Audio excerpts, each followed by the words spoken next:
The king's palace was big and full of gold. Drums beat loudly as Mahmud walked inside. People whispered, "That is the man who never lies." He walked with calm steps. His eyes were kind, but strong like the morning sun. The king sat on a tall throne made of lion skins. He looked at Mahmud and said, "Is it true? You have never lied?" Mahmud bowed and answered, "Yes, it is true." The king raised his eyebrows. "And you will never lie, not even once." Mahmud nodded. "I will never lie, even if I am afraid." The king laughed. "Be careful, Mahmud. A lie is like a snake. It hides on your tongue. One day it will bite." Mahmud only smiled. The elders in the court watched closely. Some wanted to see Mahmud fail. Others hoped he would stay true. But all waited for the king's test. The game of truth had just begun. One bright morning, the king called many people to the palace. The hunters stood ready with their spears. Horses were tied and waiting. Drums played. The king looked proud. He held his horse by the mane, placed one foot on the stirrup, and shouted, "Mahmud, go to the summer palace. Tell the queen I will eat lunch with her. Tell her to prepare a big feast. You will eat with me too." Mahmud bowed and left quickly. But as soon as Mahmud was gone, the king laughed loudly. "We are not going anywhere," he said. "Let us see how Mahmud speaks the truth now. He will lie to the queen. Tomorrow we will laugh at his shame." People around the king laughed too. Some clapped their hands. But one old woman in the crowd shook her head and whispered, "You may trick a man, but you cannot trick the truth." The test was now a trap. But Mahmud was walking straight into it. Mahmud reached the summer palace. The queen sat under a big mango tree, her servants fanning her with palm leaves. She saw Mahmud and smiled. "Did the king send a message?" she asked. Mahmud bowed gently and said, "Maybe you should cook a big feast for lunch tomorrow, and maybe you should not. Maybe the king will come by noon, and maybe he will not." The queen frowned. "Speak clearly. Will the king come or not?" Mahmud looked at her and spoke slowly when I left. The king's left foot was on the stirrup, but his right foot was still on the ground. I do not know what he did after I left. The queen sat quiet. She had never heard such an answer before. It was not yes, it was not no. It was only what Mahmud saw with his own eyes. His words were strange, but they were honest. The queen watched him walk away, still wondering. The next morning, the sun rose early. Birds sang on the rooftops.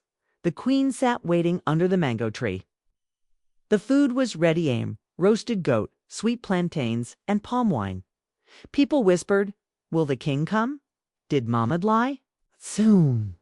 The king arrived at the summer palace with his men. He walked proudly and said, "Queen Mahmud lied to you. Never planned to come yesterday." But the queen raised her hand and said, "No, my king, Mahmud did not lie. He told me, maybe. The king will come, maybe he will not. He only said what he saw." The king stopped. He remembered Mahmud's words. He looked around. His hunters were silent now. Smile faded. A young boy near the tree said softly, "Mahmud speaks like a river, slow but true." And for the first time the king did not laugh. He looked up at the sky and said, "This man, this Mahmud, truly never lies." The next morning the sun rose early. Birds sang on the rooftops. The queen sat waiting under the mango tree. The food was ready: roasted goat, sweet plantains, and palm wine. People whispered, "Will the king come? Did Mahmud lie? Soon?" The king arrived at the summer palace with his men. He walked proudly and said, "Queen Mahmud lied to you. I never planned to come yesterday." But the queen raised her hand and said, "No, my king Mahmud did not lie. He told me, maybe. The king will come, maybe he will not. He only said what he saw." The king stopped. He remembered Mahmud's words. He looked around. His hunters were silent now. Smile faded. A young boy near the tree said softly, "Mahmud speaks like a river, slow but true." And for the first time, the king did not laugh. He looked up at the sky and said, "This man, this Mahmud, truly never lies." The king sat under the great baobab tree, his face full of thought. The sound of drums had stopped. The people waited in silence. He looked at Mahmud and said, "You spoke no lie. You only said what your eyes saw." Mahmud bowed and replied, "A true man does not guess. He speaks what is real." The queen nodded. The elders clapped their hands softly. Even the birds in the trees seemed to listen. The king stood up and raised his hand. "From today," he said, "Mahmud will be known as the man of truth in all the land. He will sit beside me in the palace. He will guide me with his honest words." The people cheered. Children danced. Old women all elated with joy. Mahmud did not smile big. He only bowed as he always did and said, "Truth is the path that never breaks." From that day, lies feared him, and truth walked beside him like a brother. After Mahmud's truth was proven, the whole kingdom changed. People began to speak with care. Men in the market stopped shouting lies. Women told their children, "Speak like Mahmud. His words are clean like river water." The king often called Mahmud to sit beside him in court. When two people argued, he would ask, "What does Mahmud say?" And Mahmud always spoke with calm, wise words.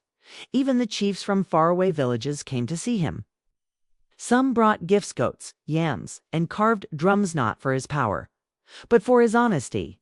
One day, young boy asked Mahmud, "Why don't you lie, even when it is easy?"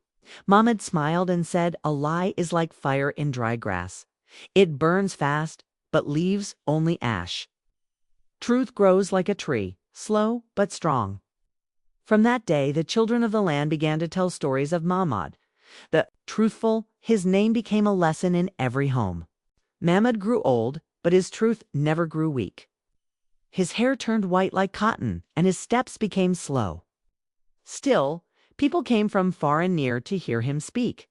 Fathers brought their sons, mothers brought their daughters. All wanted to see the man who never lied. They sat under the mango trees, listening to his soft voice.